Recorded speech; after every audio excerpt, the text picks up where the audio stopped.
feel good about what's returning.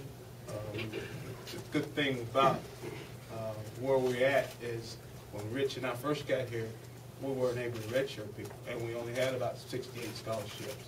Now we're at a full capacity of 85. I'd like to get 95, but Sandy Bell won't allow me to do it. So we were able to redshirt some people that we think can help us to, next year also. Joker, you were part of the resurrection of this program of sorts as a player, now as an assistant coach, very similar situations. How do you think that'll serve you now in the job you do? Well, I shouldn't say it's easier, but we're at a better place now than we were when I came here as a freshman. We're at a better place than when I came here as an assistant. Because of the job that Rich has done, we're not that far away. We're not that far away. We just got to continue the growth of the program. Coach, 2 years ago when you were named the head coach in waiting, did you imagine that you'd be emotional as you are today about this? You never imagine how emotional you'll be. I mean, this guy means the world to me. I mean, he does. I mean, and I mean it sincerely when I was asked about, am I getting anxious? No, I was not getting anxious. I had one of the best jobs in America. I was able to sit back and I'm in a unique position, first of all. I'm in a unique position in that I am getting the job that I was able to study for 2 years. So I'm in a unique position and study from one of the best in the business. Joker, what did you think in the 80s when you first started? I was waiting for you. I thought you'd be first. I'm not sure. I don't know how you get that seat. Thanks for waiting. Did you think in the 80s this either could or wouldn't happen? I never thought one way or the other. I was just plowing ahead. I was just plowing ahead, trying to be the best assistant. I learned from Bill Curry. Do the best job with the job you got, and people will call. And that's all I ever tried to do. Do the best job with the job that I was given.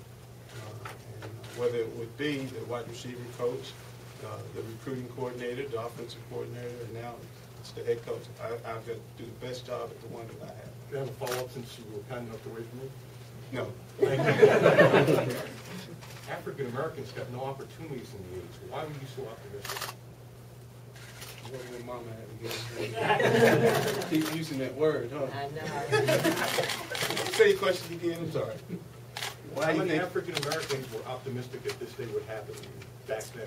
And you're telling me that you were, which is wonderful. It's amazing. I just continue to do the job that you have, and people will call. And that's what's happened to Charlie Strong. That's what's happened to the Willis Tigers, and that's what's happened to me. With all or most of your experience on the offensive side of the football, is it more important than your hire for a defensive coordinator?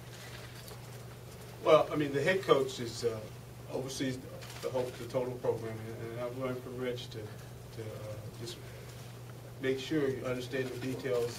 And every I is dotted and every T is crossed in all three phases. So I'll look at the defense. One of the things we want to be is the way we have been as an attacking defense, a sound defense, and we have been that. I have some defensive experience. I was a secondary coach. It's actually how I met Rich. I was doing an internship on the defensive side of the ball at the Atlanta Falcons. That's how I met him. And I always talk about kids about networking. You never know. You never know. I met Rich and never thought that we'd have come in contact ever again until the day he was hired. And I was at my hometown watching a niece's basketball game and heard the announcement, and lo and behold, a couple weeks later, I get called. Joker, the last couple of years have Americans in the state now that are head coaches and control in the country. What does that say about Kentucky and the fact that this is going on into the sport? Well, I can tell you this, and I always say this, I am African American hired, but I'll be a quick one, African American fired too. that goes for all three of us. In some ways, you guys are making history. Just saying, we'll be making history the other way. And we understand what we signed up for. Joker, with that said, a couple things. One, do you have a contract now? And then two, for your wife, are you going to change and tone her down anyhow that you're in? Contract, yes, we do have a contract.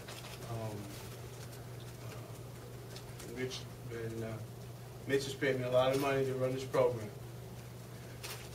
Hold on one second. You are paying me money. Based upon people and seats. I hope this isn't a community service job. Based on what I signed, I think we're good. And you know what? Your editors and Rivals.com and all the people you guys work for, I've paid you a lot of money to track down open records to find out what I'm making. Where'd you get that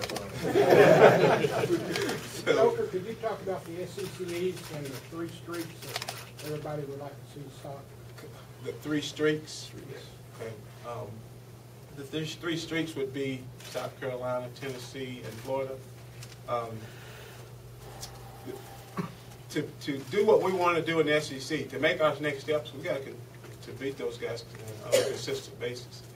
First thing we got to do is beat them, and then get to where we can beat them on a consistent basis.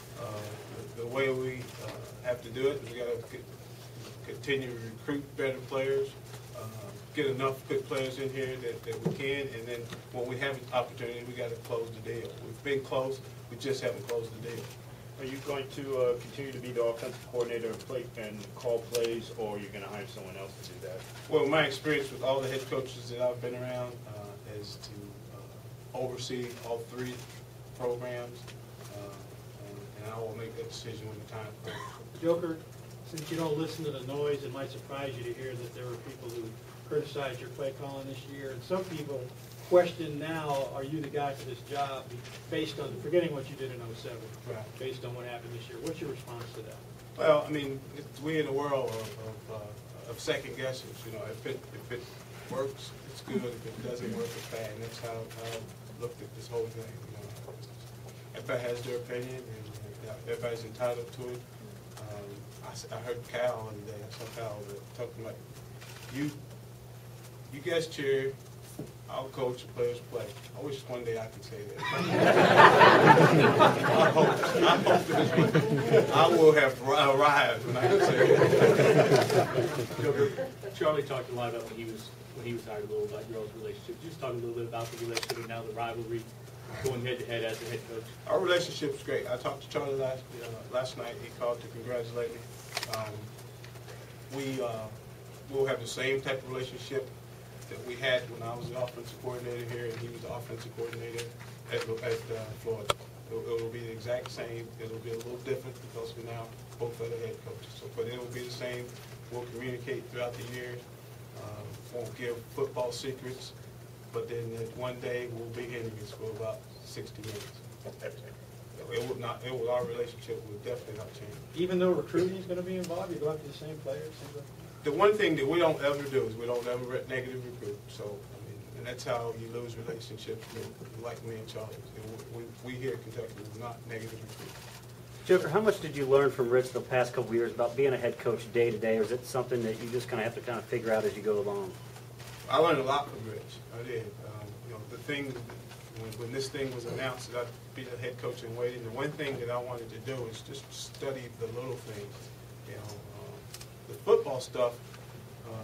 A lot of coaches understand, but the little things. And I had heard a coach. I talked to a coach last year that was a first-time head coach. He says really nothing prepares you for this. Nothing. And but I was able to get a little bit more prepared than most because I knew this day was coming. So I was able to study all the little things that Rich did, day-to-day decisions, how he handled crisis. You don't have some crisis, you better know how to handle it. And I learned how Rich handled it. When you get to a certain level, it seems like the fans always want a little more. You win, you get to the point where you're going to bowls, now you want, competing for titles. Where's the sense of urgency for you on that, and what